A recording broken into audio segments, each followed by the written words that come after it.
Khammam Mamillagudem murder మిస్టరీలో మరో విషాదం చోటు చేసుకుంది. ఆసుపత్రిలో చికిత్స పొందుతూ రాము చిన్న కుమార్తె 4 ఏళ్ల చిన్నారి రితిక మృతి చెందింది. ఇప్పటికే రాము పెద్ద కుమార్తె నైని, ఆయన భార్య రమ్య చనిపోయారు. ఈ క్రమంలో ఇప్పుడు రాము చిన్న కుమార్తె రితిక మరణంతో ఆయన కుటుంబంలో అంతా చనిపోయినట్టయింది. ఇప్పటికే రాము హత్య కేసులో మిస్టరీ వీడలేదు. ఈ కేసును ఛేదించేందుకు పోలీసులు దర్యాప్తు కొనసాగిస్తున్నారు. అయితే రాము కుటుంబంలో చోటు చేసుకున్న వరుస మరణాల వెనుక ఎవరున్నారు అనే అంశంపై పోలీసుల దర్యాప్తు కొనసాగుతోంది. మరింత సమాచారం మా ప్రతినిధి మహేందర్ అందిస్తారు.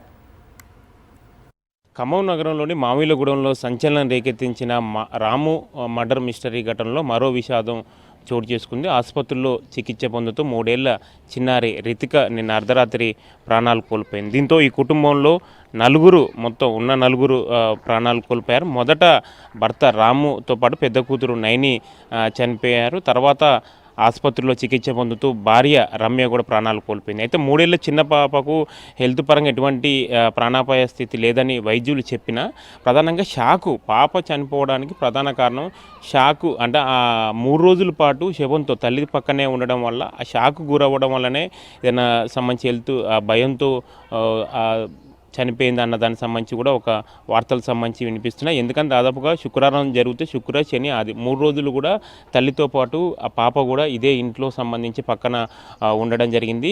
ఆ కళ్ళెదుట జరిగే ఆ సిచ్యువేషన్ అంతా గొడవలు అది ఏం జరిగిందో తెలియదు. కానీ ఆ పాప దాదాపుగా మనం చూస్తాం ఆదివారం సంబంధించి సాయంత్రం నుంచి కొంత కోలుకుంది. తర్వాత అక్క ప్రధానంగా మేలుకు వచ్చిన తర్వాత అక్కను పదే పదే ప్రస్తావించినట్లు కూడా వైద్యులకు సంబంధించి తెలిపారు. ఆ తర్వాత కూడా పాప డల్లుగా ఉండడం కనిపించింది. ఏం మాట్లాడకుండా ఒక షాకు సంబంధించి ఉన్నట్లు కూడా చాలా స్పష్టంగా అందులో విజువల్స్ మనం పాప దగ్గరికి వెళ్ళి ట్రీట్మెంట్ పొందుతున్న సందర్భంలో చూసినప్పుడు తెలిసింది. ఈ ఘటన నలుగురు చనిపోవడంతో కూడా పోలీసులకు ఈ మర్డర్ మిస్టరీ కేసు మరింత ఒక సవాల్గానే ఉందని చెప్పుకోవాలి. ఎందుకంటే అందరు చనిపోయినా కానీ అసలు మర్డర్స్ సంబంధించి కారణాలు ఏందన్నది మాత్రం ఖచ్చితంగా తేల్చాల్సి ఉంటుంది. ఇది పోలీసులకు సంబంధించిన బాధ్యత. ఎందుకంటే ఒక కుటుంబం అంతా చెల్లాచెదురైపోయింది, ఒక కుటుంబం అంతా కొలాప్స్ అయిన నేపథ్యం, అందరు చనిపోయిన నేపథ్యంలో అసలు ఈ స్థాయిలో హత్యలకు సంబంధించి కారణం ఎవరన్నది కూడా ఒక స్పష్టత రావాల్సి ఉంది. ఇక స్థానికులు అందుబాటులో ఉన్నారు, వారిని అడిగి తెలుసుకునే ప్రయత్నం చేద్దాం. చెప్పండి, మీరు పాప కూడా రాత్రి చనిపోయినట్లు తెలుస్తుంది, మీకు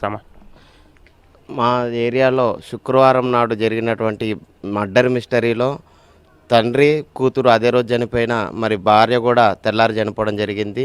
చిన్న పాప అన్న బతుకుతుందేమో కొంచెం, ఎందుకంటే మేము డోర్ బలగొట్టంగానే చిన్న పాప ఒకతే మెలుకుతోటి ఉన్నది. ఆ పాప బతుకుద్దన్న నమ్మకం మాకుండే.